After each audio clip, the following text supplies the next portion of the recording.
या महाराष्ट्राचा आराध्य दैवत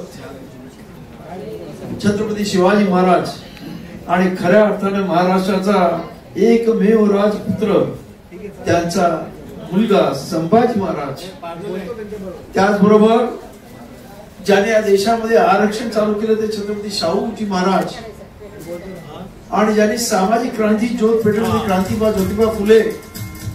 आज आमच्या संगीताताई या इथे सहसचिव झाल्या, परंतु एक काळ असा होता की चूल आणि मूल याच्या पलीकडे कसलंही विश्व या देशामधल्या महिलांना नव्हतं। तेव्हा पुण्याच्या मनुवाद्यांचे शिवाशाप खात शेणा मातीचे गोळे झेलत ज्या मातेने पहिली शाळा महिलांसाठी काढली ती क्रांती ज्योती सावित्रीबाई फुले।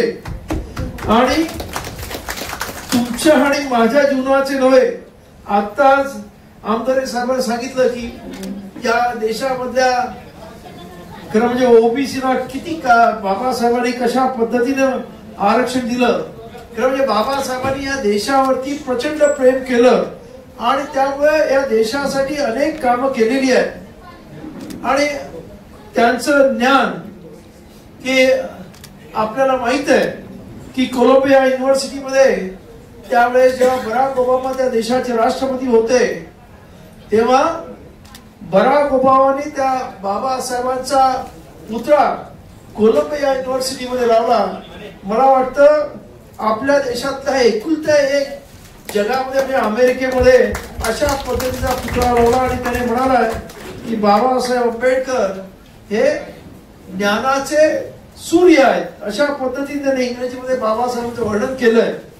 असे विद्वान आणि खऱ्या अर्थानं या देशाला एक वेगळ्या प्रकारची राज्यघटना देऊन समता न्याय बंधुत्व याच्यावरती आधारलेला आज आपलं संविधान आहे। आणि त्या संविधानामुळेच आज आपण पाहतो की कोणी चहावाला पंतप्रधान होतो, कोणी रिक्षावाला मुख्यमंत्री होतो, केवढा चमत्कार या देशामध्ये होतो। हा सर्व ज्याच्या संविधानामुळे होतो ते बोधिसत्व डॉक्टर बाबासाहेब आंबेडकर। या सर्वांना माझा मनापासून प्रणाम, जय भीम। आज या इथे या कार्यक्रमासाठी खास उपस्थित असणारे आणि ज्यांच्यामुळे आज आपण अत्यंत एसी हॉल मध्ये बसलेलो आहोत ते या बाजार समितीचे उपसभापती आमदार साहेब, त्याचबरोबर या इथं असणाऱ्या आमच्या एपीएमसीच्या पहिल्यांदा त्यांच्या या एपीएमसीच्या इतिहासामध्ये झालेल्या सहसचिव श्रीमती संगीता अडागळे, त्याचप्रमाणे कार्यकारी अभियंता सुरेश मोहाडे, त्याचबरोबर सुरक्षा अधिकारी सिटी पवार, उपसचिव गोविंद शिंपले, त्याचबरोबर राजीव कोंडे, त्याचबरोबर लेखाधिकारी साळवीजी, रफिक इनामदार, त्याचबरोबर आमच्या बरोबर आज या इथे रिपब्लिक सेनेसाठी एक अत्यंत हिरा आम्ही शोधलेला आहे, ज्याचं नाव आहे आपल्या सर्वांच्या ओळखीच्या आहेत। अनेक वर्ष इथे सुद्धा त्यांनी काम केलेलं आहे आणि या इकडच्या आधीच्या युनियन मध्ये सुद्धा ते अध्यक्ष होते, असे शंकर मामा खोपटेजी, त्याचबरोबर त्यांचे सहकारी नारायण शिंदेजी, त्याचबरोबर शेषराव आडे आणि माझ्याबरोबर आलेले आमच्या रिपब्लिक सेनेचे अनेक पदाधिकारी आहेत, चाबूक स्वागत आणि इतर सर्व आहेत। आणि खास करून ज्यांच्यामुळे ही सर्व मंडळी आली ते आमच्या गावचेच, आता ते सुद्धा कुणबी समाजाचे आहेत, परंतु या युनिटचे अध्यक्ष आमचे वारदुल्लेजी आणि आपण सर्व कामगार बंधू आणि भगिनींनो, खरं म्हणजे आज गुरुपौर्णिमा आहे। खऱ्या अर्थानं हा देशाचा गुरु जर कोण असेल तर डॉक्टर बाबासाहेब आंबेडकर आहे, असं म्हणतो नाही तर बाबासाहेबांनी या देशाला एक वेगळा मार्ग दाखवला। बाबासाहेबांनी या देशाला खऱ्या अर्थाने एक वेगळी दिशा दिली, नाही तर या देशाचे हाल काय झाले असते माहित नाही। आपण पाहतो आजही काही लोकांची संकुचित वृत्ती वाटते की बाबासाहेबांचं संविधान बदला। आता आमदार साहेबांनी सांगितलं, आमदार साहेब त्यांची कुवत विचार करण्याची अत्यंत कमी आहे आणि त्यामुळे अशा पद्धतीचे भाष्य ते करतात। अरे आमच्या बरोबर अजून एक देश स्वतंत्र झाला ज्याचं नाव पाकिस्तान होतं आणि त्याचा धर्म मुस्लिम होता, त्यांच्याकडे एकच भाषा होती, एकच संस्कृती होती आणि असं असताना सुद्धा त्याची दोन शक्ल होतात, एक पाकिस्तान आणि बांगलादेश, आणि आता काही दिवसांनी अजून किती शक्ल होतील माहित नाही. त्यामुळे धर्माच्या आधारावरती कुठचं राष्ट्र बनत नाही. आमच्याकडे काही लोक आता हिंदू राष्ट्र बनवायचं गप्पा मारतात. अरे पूर्वी हा देश हिंदू म्हणजे मनुवाद्यांच्या ताब्यामध्ये होता, तेव्हा आपली काय परिस्थिती होती? 1000 वर्षाचा इतिहास काढा तर फक्त आणि फक्त गुलामगिरी होती. तिथे मुघल आले, अरब आले, पोर्तुगीज आले, ब्रिटिश आले, आणि आम्ही फक्त गुलामगिरी जगलेलो आहोत.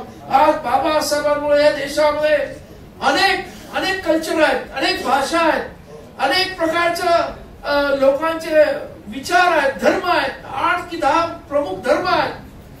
एवढं असताना आज हा देश एकसंघ आहे, महासत्ता म्हणून पाहतोय. याचं एकुलतं एक कारण बाबासाहेब आंबेडकरांचं संविधान आहे. हे लोकांना लक्षात घेतलं पाहिजे. आज या देशामध्ये आता आज आमच्या बनसोडे सरांनी, ऍडव्होकेट बनसोडे सांगितलं की लेबर लॉज, खरं म्हणजे पूर्वी काँग्रेस जेव्हा होती तेव्हा या इथं आपण पाहिलं असेल की काँग्रेसने एक मुवमेंट चालू केली की परदेशी मालावर बहिष्कार टाका आणि आपलाच माल घ्या. तेव्हा इथे कामगारांना 16 तास आणि 18 तास इकडच्या जे उद्योगपती होती ते राबवलं. त्यावेळेचे जे उद्योगपती होते जे या देशाचे, आणि जेव्हा पहिल्यांदा बाबासाहेब आंबेडकर या देशाचे लेबर मिनिस्टर झाले म्हणजे व्हाईस रॉयच्या याच्यामध्ये 1942 साली, तेव्हा बाबासाहेबांनी कायदे केले की या इथे दिवसाला 8 तास आणि जास्तीत जास्त 48 तास आठवड्याचे. पूर्वी सुट्ट्या नव्हत्या, काही नव्हतं. 7 दिवस 18 तास कामगारांना राबून घेतलं जायचं. अशा पद्धतीने कामं केली जायची. पण बाबासाहेब आले, 48 तास कामगारांचे केले. किंवा आत्ताच आपण पाहतो मॅटर्निटी लिव्ह दिल्या बाबासाहेबांनी, कामगारांना बोनस दिले.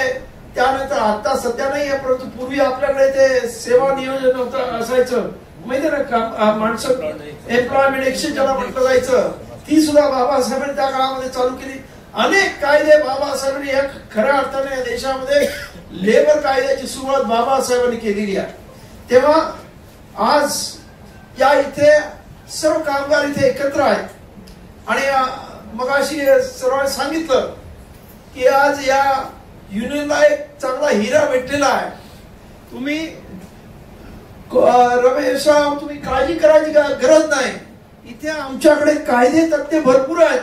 आमच्याकडे कॉलेजेस आहेत, त्याच्यामधून दरवर्षी 200-400 वकील बाहेर पडतात. लॉ कॉलेजेस आहेत, सिद्धार्थ कॉलेज, आंबेडकर कॉलेज मुंबईमध्ये, आणि त्याच्यातले किती लोक तरी जजेस पण आहेत. त्यामुळं कायद्याची बाजू आमच्यावर सोडा आणि दुसरी बाजू तुम्ही सांभाळा. मग आपण या इकडच्या कामगारांचा कुठल्याही प्रकारचा तुम्हाला प्रॉब्लेम होणार नाही, एवढं मी सांगतो. तर या पद्धतीनं आज खरं म्हणजे या देशामध्ये जी परिस्थिती आहे, कामगारांची परिस्थिती अत्यंत शोचनीय झालेली आहे. आपण पाहिलं असेल की युनियन आता मोडीत काढण्यात आलेले आहेत. कामगारांचे असणारे जे काही कायदे होते, जे बाबासाहेबांनी बनवले, ते अत्यंत डायल्यूट करण्यात आलेले. कामगारांना कसल्याही प्रकारचं अधिकार ठेवण्यात आले नाही. प्रत्येक ठिकाणी आता कॉन्ट्रॅक्ट लेबर सिस्टीम चालू झालेली आहे, आणि त्याच्यामध्ये कामगारांना त्यांच्या नोकरीची कधी शाश्वती नाही, काही नाही. अशा पद्धतीने तो आयुष्यभर अस्थिर राहील. अशा पद्धतीत जीवन आता कामगारांना ह्याच्या पुढे खरं म्हणजे हे करावं लागणार. म्हणजे तिथं त्यांच्याकडे ह्या पद्धतीने मजबुरीने त्यांना जगावं लागणार आहे. खरं म्हणजे माझा पोरगा अमेरिकेमध्ये आहे, तुम्हाला मी सांगतो. तो एम ए झाल्यानंतर तिथे त्याला नोकरी करतोय. त्याने मला सांगितली गंमत, तो इंजिनियर आहे. तो म्हणे अमेरिकेमध्ये अशी पद्धत आहे की इंजिनियर पेक्षा तिकडच्या कामगारांना जास्त पगार मिळतो. का तर तिथे श्रमाला किंमत आहे. आज आमच्याकडे श्रमाला कसली किंमत नाही, कारण आमच्याकडे जी काही पांढरपेशी लोक आहेत, जे उच्च होणे स्वतः समस्या, जे क्लेरिकल बाबू झालेत, त्यांनी स्वतःचे एवढं स्टेटस वरती करून ठेवलंय की कामगारांच्या श्रमाला कसलीच किंमत देत नाही. हे या देशाचं दुर्दैव आहे. खरं म्हणजे कामगार हा देशाचा बॅकबोन असतो, पण दुर्दैवानं तसं आज या देशामध्ये बघितलं जात नाही. आणि त्यामुळं आज सुद्धा या देशामध्ये कामगारांची परिस्थिती अत्यंत गंभीर आहे. आणि आता तर आपण पाहिलं, आता कुठेतरी कामगारांची पोरं, दलितांची, ओबीसीची पोरं शिकायला लागली आहेत. तर आता शिक्षणाची सुद्धा NEP नावाखाली शिक्षणाची पण दारं बंद करण्याचं आता ठरवलेलं आहे. आणि स्किल इंडिया म्हणजे काय आहे की स्किल इंडिया म्हणजे ओबीसीच्या तेलाच्या पोरात तेली काम करावं, माळ्याच्या पोरात माळी काम करावं, उंटाच्या पोरात शेती करावी. ही पद्धत याच्या पुढे अप्रत्यक्ष पद्धतीने या देशामध्ये राबवली जाणार आहे. आणि कारण तुम्ही उच्च शिक्षण घेतलं तर त्याचा उपयोग काय, सरकारला प्रचंड खर्च करावा लागतोय, असं करावं लागतंय, तसं करावं, असं सर्व चाललेलं आहे. कारण शिक्षण संस्थांमध्ये आम्ही पाहतो शिक्षणामध्ये काय, आणि प्रचंड मोठ्या प्रमाणामध्ये सरकारी स्कूल्स बंद करण्यात येत आहेत. देशामधले 60,000 सरकारी शाळा बंद करण्यात आलेल्या आहेत, मजाक नाही. आणि प्रायव्हेटायझेशन एवढं हे चालू आहे. CBSE international school, 1,00,000-2,00,000 fee. किती जणांची पोरं ते अफोर्ड करू शकतील पुढे, हा मोठा प्रश्न झालेला आहे. ते सर्व विचित्र चाललेलं आहे देशामध्ये. दुर्दैवानं तुम्ही म्हणाल तसं कोणी बोलायला तयार नाही, कारण सर्वजण EDC घ्यायला घाबरतात. ही परिस्थिती आहे. आणि त्यामुळे आज कोणी आवाज करायला तयार नाही. ही देशामधली आमची परिस्थिती आहे. तेव्हा तरी मला पूर्ण खात्री आहे की APMC मध्ये तुमच्यासारखे उपसभापती असले तर आमच्या कामगारांवरती कुठलाही अन्याय होणार नाही.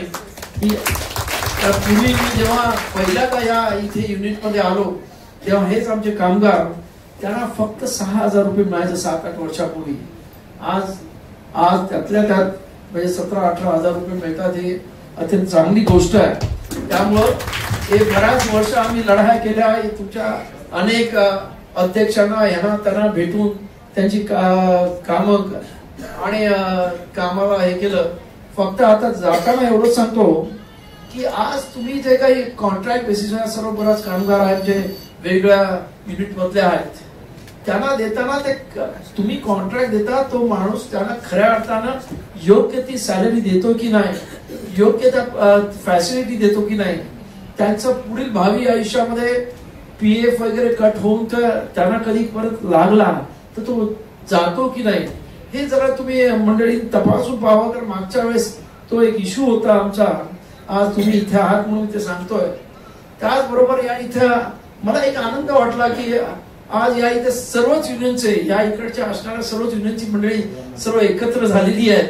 एक चांगला आनंद सोहळा आपण आज या निमित्ताने इथे साजरा करत आहोत.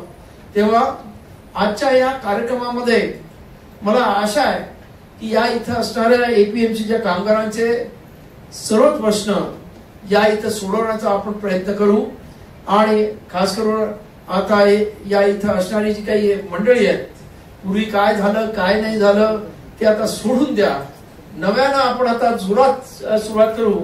आणि तुम्ही सर्व म्हणजे संघटित असल्यामुळे तरी तुम्हाला मिळतंय. परंतु आज माझ्याकडे ते बघा ठाण्यावरून मंडळी आलेली आहेत.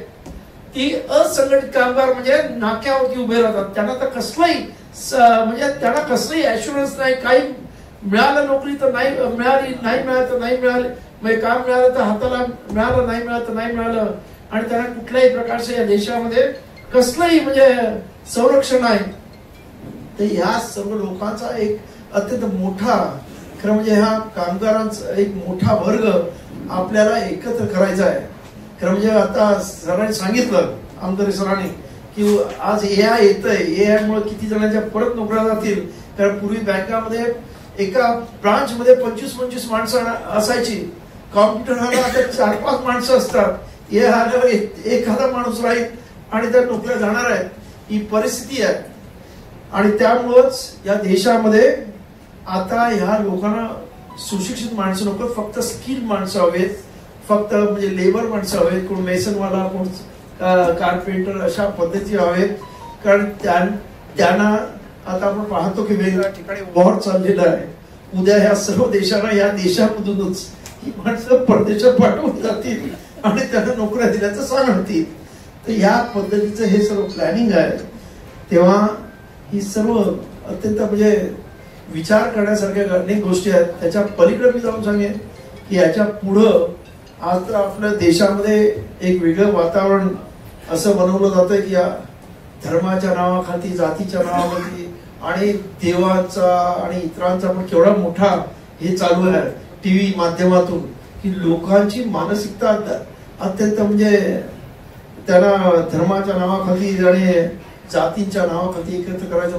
महाराष्ट्रासारख्या ज्याच्यामध्ये बाबासाहेब असतील, महात्मा फुले असतील, अनेक सर्वजण इथे जन्माला आले ज्यांनी सामाजिक क्रांती केली, त्या ठिकाणी सुद्धा कुणबी वर्सेस मराठा समाजाचं जे हे चालू आहे ते म्हणजे अत्यंत दुर्दैवी आहे.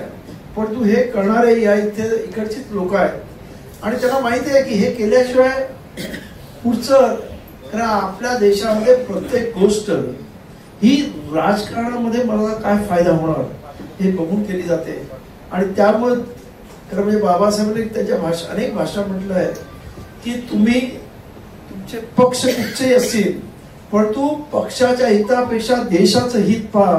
पण दुर्दैवानं आजची परिस्थिती अशी आहे, कोणी देशाच्या हिताचा विचार करते, फक्त आपल्या पक्षाचं हित, आपलं हित, हे जे काही संकुचित विचारसरणीची मंडळी आज या देशामध्ये निर्माण झालेली आहेत आणि खास करून राजकारणामध्ये आली आहेत, त्याचाच परिपाक आज देशामध्ये ह्या पद्धतीचं वातावरण बनलेलं आहे.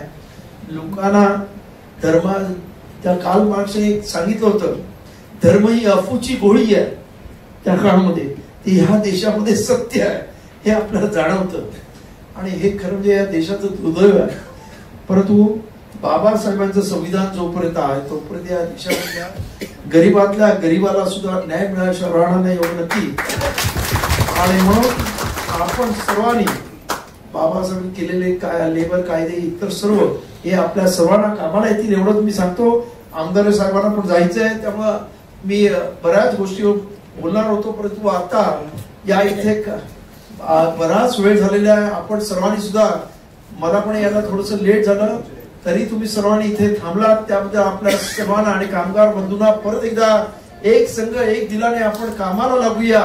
आणि तुमच्या काही ज्या समस्या असतील, इकडची युनिट्स आहेत, युनिटमधली कामगार आहेत, आमच्या म्हणजे कार्यकर्ते आहेत, आमचे शंकर मामा आहेत किंवा इतर सर्वजण आहेत, अत्यंत ताकदवाली ही माणसं आहेत. तुमचे प्रश्न तुमच्याच लेवल सोडवतील, नाही सुटले तर मी स्वतः इथे येईन, यांच्याबरोबर चर्चा करेन आणि तुमचे प्रश्न सोडवल्याशिवाय राहणार नाही एवढं सांगतो. आणि आपल्या सर्वांची मी रजा घेतो. धन्यवाद. जय भीम, जय महाराष्ट्र.